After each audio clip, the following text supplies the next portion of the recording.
Hello everyone, আসসালামু আলাইকুম। কেমন আছেন সবাই? আশা করছি ভালোই আছেন, কিন্তু আমি খুব একটা ভালো নেই। আমার মাইগ্রেনের ব্যথাটা আবার বেড়েছে। তো এখানে সন্ধ্যার সময় আমি একটু নাস্তা বানাবো ভাবছিলাম কি বানানো যায়। তো সকালে রুটি বানাইছিলাম, সেই আটাই ছিল অল্প একটু, সেটা দিয়ে একটু লুচি বানিয়ে নিচ্ছিলাম, মানে একেবারেই ফাঁকি ঝুঁকি নাস্তা বানাচ্ছিলাম। আর তার সাথে একটু চা বানিয়ে নিব।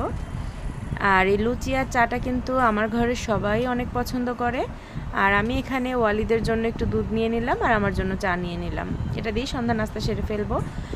আর ওয়াজিদ কিন্তু ওর নিজের নাস্তাটা নিজেই বানিয়ে নিয়েছে, ও নিজেই নুডলসটা বানিয়ে নিয়েছে। আর ও কিন্তু প্রচুর ঝাল পছন্দ করে, এই কারণে এখানে ঝালও দিছে, সসও দিছে, দিয়ে ওর মনের মতো করেই এখানে খাচ্ছে। ও নুডলস কখনোই আমার বানিয়ে দিতে হয় না, ও নিজেই বানিয়ে নেয়। আর তারপরের দিন আমি রান্না করব কি, তো ভাবছিলাম যে কি রান্না করা যায় শর্টকাট। তা ভাবলাম দেশি মুরগি আছে যেহেতু, দেশি মুরগি দিয়ে পেঁপে দিয়ে আলু দিয়ে একটা ঝোল করে রান্না করে রাখি, আর কিছুই রান্না করব না। শরীরটা খুব একটা ভালো লাগছিল না, তাই একবারেই হালকা কিছু রানবো। আর এটা একটা সবজি, এই সবজিটা একটু জাস্ট ঘন্ট মতো করব।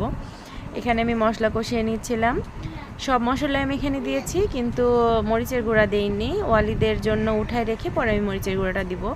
ওর জন্য আলাদাভাবে আজকে আর কিছুই রান্না করতে ইচ্ছা করছিল না, তাই একসাথেই রান্না করে নিলাম। এখানে আমি পেঁপে আর আলুটাও দিয়ে দিয়েছি, দিয়ে ভালো করে কষিয়ে নিব। তারপরে আমি এখানে ঝোলের পানিটা দিয়ে দিব। অনেকক্ষণ কষাচ্ছি, যেহেতু দেশি মুরগি একটু সময় লাগে।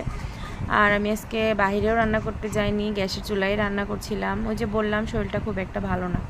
এখানে আমি ঝোলের পানিটা দিয়ে দিয়েছি। আর এখানে ফুটে গেলেই ওয়ালিদের জন্য নামিয়ে নিব। তারপরে এখানে আমি মরিচের গুঁড়া দিয়ে দিব। আর ওয়ালিদের জন্য উঠায় রেখে আমি এখানে মরিচের গুঁড়া দিয়ে বেশ কিছুক্ষণ ফুটিয়ে নেওয়ার পরে আমি উপর থেকে জিরার গুঁড়া আর গরম মশলার গুঁড়া দিয়ে দিলাম। এই ছিল আজকের রান্না। তো আজকের ভিডিও এই পর্যন্ত। সবাই ভালো থাকবেন। আল্লাহ হাফেজ।